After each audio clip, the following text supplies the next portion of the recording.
Hello નમસ્કાર વિદ્યાર્થી મિત્રો, ગુજરાતી એજ્યુકેશન યુટ્યુબ ચેનલ પર આપ સર્વનું હાર્દિક સ્વાગત છે। તો વિદ્યાર્થી મિત્રો, આજના વિડીયોની અંદર આપણે વાત કરવાના છે ધોરણ 9 વિષય છે સામાજિક વિજ્ઞાન અને દ્વિતીય પરીક્ષા માટે ખૂબ જ અગત્યનું ગાલા અસાઇનમેન્ટ 2024નું સોલ્યુશન આપણે નિહાળવાના છે। ભાગ 2 ની અંદર આપણે વિભાગ એ માંથી પ્રશ્ન નંબર 1 છે કે નીચેના વિધાનો ખરા છે કે ખોટા, તેનું આપણે સોલ્યુશન નિહાળવાના છે। તો વિદ્યાર્થી મિત્રો, ગાલા અસાઇનમેન્ટ 2024ના દરેક વિષયની જે સોલ્યુશનવાળી જે પીડીએફ છે, જો એ પીડીએફ તમે મેળવવા માંગતા હો તો તેની સંપૂર્ણ જે પ્રક્રિયા છે એ તમને ડિસ્ક્રિપ્શન બોક્સની અંદર આપી દેવામાં આવશે। તો તમે તે પ્રક્રિયા અનુસાર તમે પીડીએફ મેળવી શકો છો। બીજું કે આપણી આ યુટ્યુબ ચેનલ પર જો પ્રથમ વખત આવેલા હો તો ચેનલને સબસ્ક્રાઈબ કરજો અને આ વિડીયોની લિંકને ઝડપથી શેર કરજો। તો આપણે વાત કરીએ ધોરણ 9 વિષય સામાજિક વિજ્ઞાન ગાલા અસાઇનમેન્ટ 2024 પ્રશ્ન 2 કે નીચેના વિધાનો ખરા છે કે ખોટા તે જણાવો। પ્રકરણ 4 છે અને એની અંદર પહેલું જે વિધાન છે કે ભારતમાં ક્રાંતિકારી પ્રવૃત્તિની શરૂઆત ચંદ્રશેખર આઝાદે કરી, તો આ વિધાન ખોટું છે। બીજું વિધાન, સ્વરાજ્ય પ્રાપ્તિને નજીક લાવવામાં સ્વરાજ્ય પક્ષે ખૂબ મહત્વનો ભાગ ભજવ્યો છે, તો આ વિધાન સાચું આવશે। ત્રીજું વિધાન છે કે ગોપાલકૃષ્ણ ગોખલે ગાંધીજીના રાજકીય ગુરુ હતા, તો આ જે વિધાન છે એ વિધાન સાચું છે। ચોથું વિધાન, ઈસવીસન 1909માં બંગાળના ભાગલા પાડવામાં આવ્યા, તો આ વિધાન ખોટું છે। પાંચમું વિધાન કે શ્રી અરવિંદ ઘોષે સૌપ્રથમ ગુજરાતમાં સશસ્ત્ર ક્રાંતિની ભૂમિકા તૈયાર કરી હતી, તો એ વિધાન સાચું છે। છઠ્ઠું વિધાન, અસહકારના આંદોલનની શરૂઆતમાં ગાંધીજીએ નાઇટહુડ સન્માનનો ત્યાગ કર્યો, તો આ જે વિધાન છે એ વિધાન ખોટું છે। ત્યારબાદ પ્રકરણ 8 ની વાત કરીએ। પહેલું વિધાન છે કે બંધારણના ઘડતરની કામગીરી 166 બેઠકોમાં પૂર્ણ થઈ હતી, તો આ વિધાન સાચું છે। બીજું વિધાન, ભારતે લોકશાહી શાસન પદ્ધતિ અપનાવી છે, તો આ વિધાન સાચું છે। ત્રીજું, ભારતના નાગરિકો બેવડું નાગરિકત્વ ધરાવે છે, તો આ વિધાન ખોટું છે। ચોથું છે કે બંધારણ આમુખનો આત્મા છે, તો આ વિધાન ખોટું છે। પાંચમું વિધાન, ભારતનું બંધારણ 22 ભાગોમાં વહેંચાયેલું છે, તો એ વિધાન સાચું બને છે। ત્યારબાદ છઠ્ઠું વિધાન છે કે લોકસભા એ કાયમી ગૃહ છે, તો આ વિધાન ખોટું છે। ત્યારબાદ પ્રકરણ 5 એમાં પહેલું વિધાન, ગાંધીજીએ પહેલી ગોળમેજી પરિષદમાં હાજરી આપી હતી, તો આ વિધાન ખોટું છે। બીજું, હિન્દ છોડો આંદોલન દરમિયાન અમદાવાદમાં 4.5 મહિના સુધી બજારો બંધ રહ્યા હતા, તો આ વિધાન પણ ખોટું છે। ત્યારબાદ ત્રીજા નંબરનું જે વિધાન છે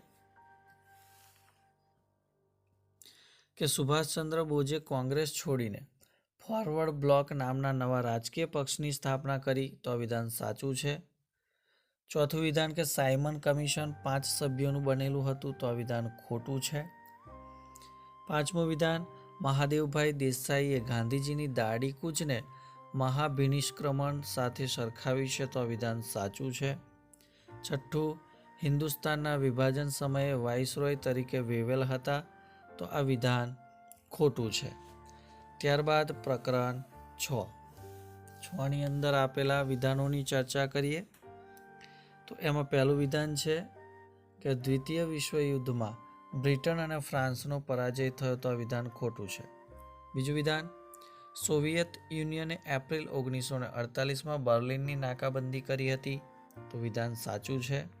ત્રીજું, ભારતે હંમેશા નિઃશસ્ત્રીકરણની હિમાયત કરી છે, આ વિધાન સાચું છે। ચોથું વિધાન, શ્રીલંકામાં તમિલ લોકો ઘણા લાંબા સમયથી વસવાટ કરે છે, તો આ વિધાન સાચું છે। 3 ઓક્ટોબર 1995ના દિવસે પૂર્વ અને પશ્ચિમ જર્મનીનું એકીકરણ થયું, તો આ વિધાન ખોટું છે. છઠ્ઠું વિધાન, ભારતના વડાપ્રધાન જવાહરલાલ નહેરુએ બિન જોડાણવાદની નીતિને પ્રબળ સમર્થન આપ્યું હતું, તો આ વિધાન સાચું છે. પ્રકરણ 10 પહેલું વિધાન છે કે મહારાષ્ટ્રમાં ધારાસભામાં 2 ગૃહો છે, તો એ વિધાન સાચું છે. બીજું વિધાન, રાજ્યસભાના પ્રથમ ચેરમેન ડૉક્ટર રાજેન્દ્ર પ્રસાદ હતા, તો આ વિધાન ખોટું છે. ત્રીજું વિધાન, દેશનું બંધારણ એ દેશનો મૂળભૂત કાનૂન છે, તો આ વિધાન સાચું છે. ત્યારબાદ કોરમ એટલે ગૃહની કાર્યસાધક સંખ્યા, તો આ વિધાન પણ સાચું છે.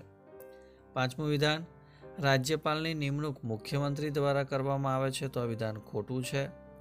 છઠ્ઠું વિધાન જોઈએ